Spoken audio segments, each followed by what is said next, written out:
Good morning, turnaround leaders. This is Otis with otisclayton.com talking to you guys today about literacy practices for turnaround leaders.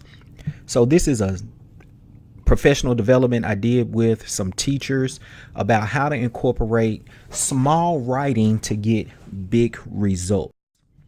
So here's some of the research for 90-90-90 schools. There should be a focus on literacy across the curriculum, a heavy emphasis on nonfiction writing. Students who are called upon to write intelligently about a wide variety of subjects are more engaged and gain greater mastery. This is according to Reeves, who wrote the 90-90-90 schools article.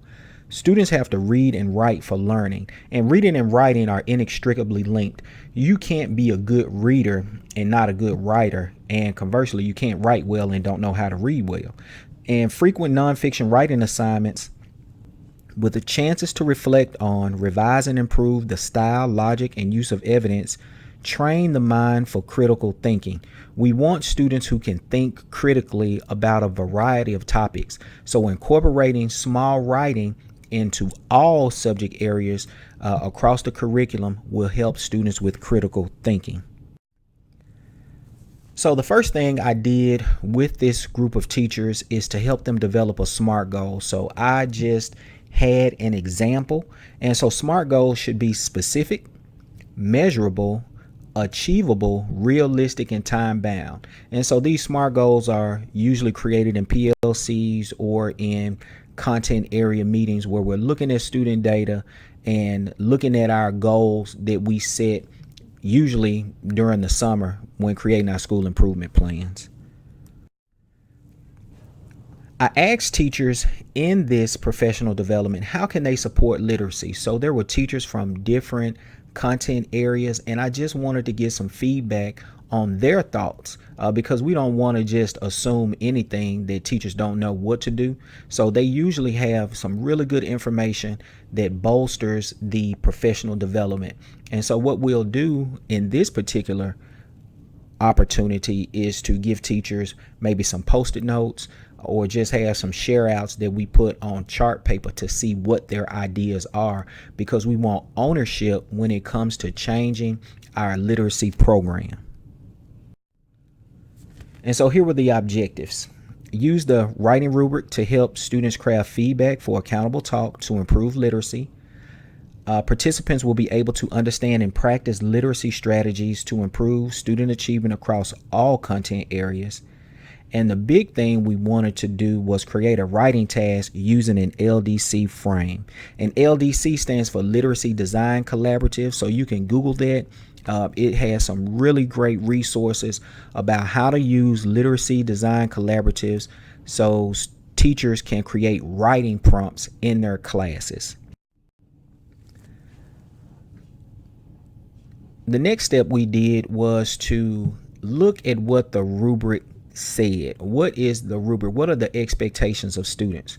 And I asked the question, what key ideas or student actions do you expect to see in students' writing?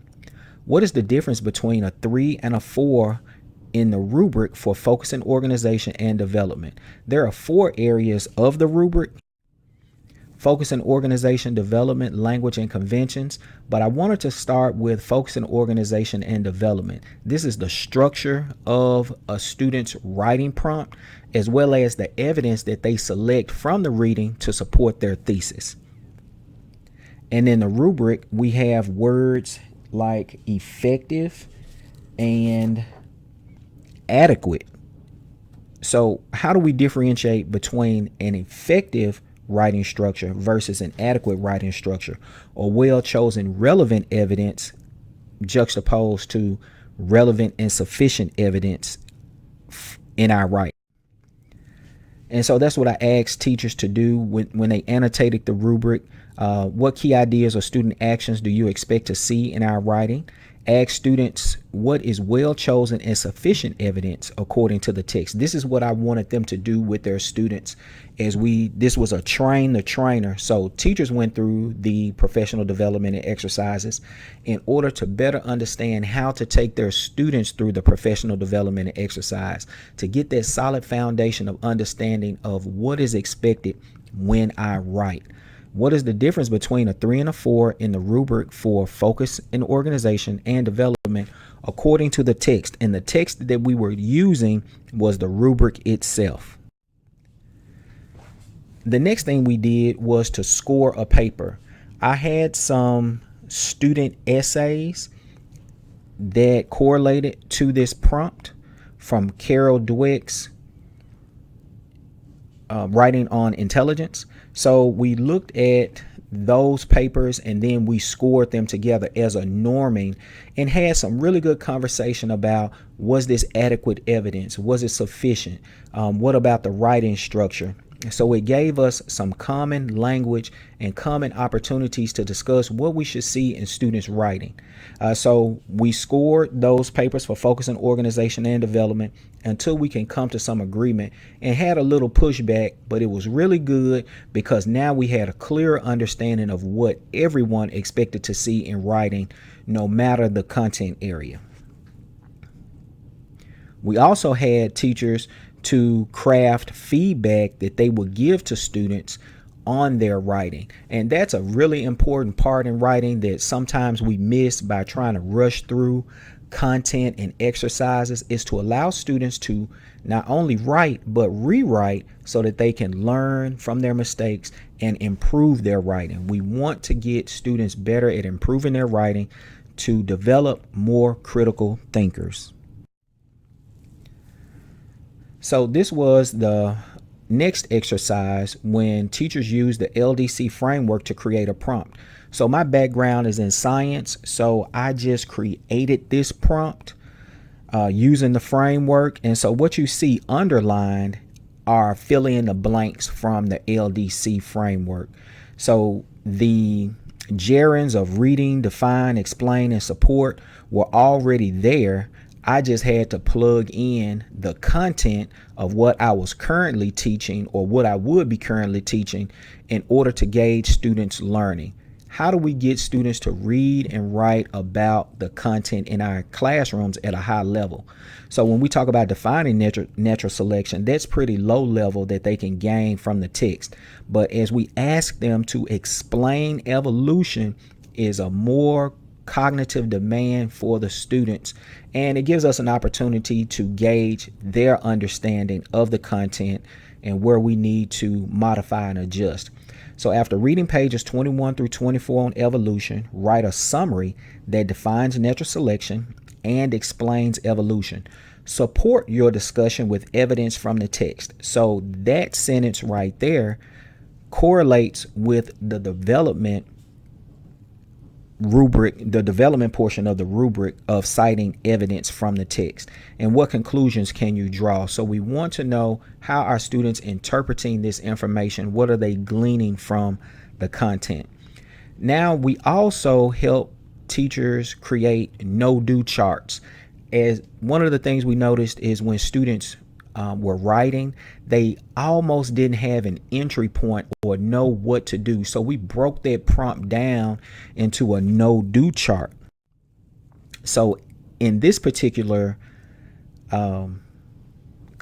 prompt, we want students to know the type of writing that they would be performing. So this is informative writing, and they could use a gist because it's a summary.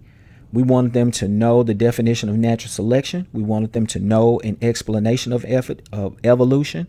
We wanted them to support their discussions with evidence, and we wanted them to know how to draw conclusions.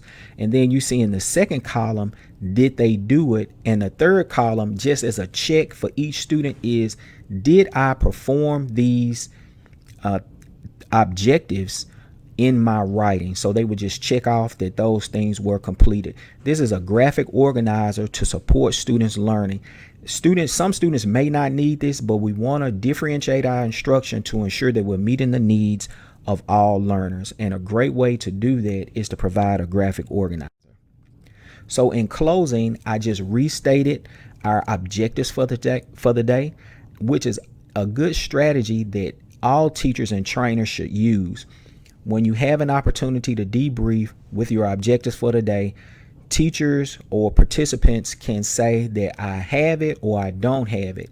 And if you recognize that many participants or students in your class did not understand, then that would be an opportunity for us to go over whole group.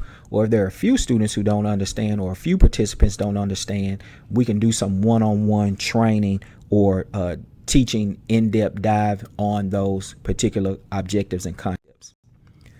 So the final takeaway is I really appreciate you guys listening to this video. I hope that you learned something about how to incorporate writing across your curriculum. It's very important for students.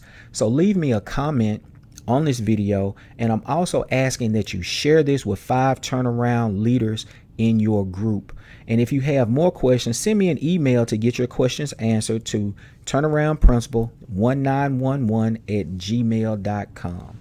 Thank you guys so much, and remember our call: never let our students fall.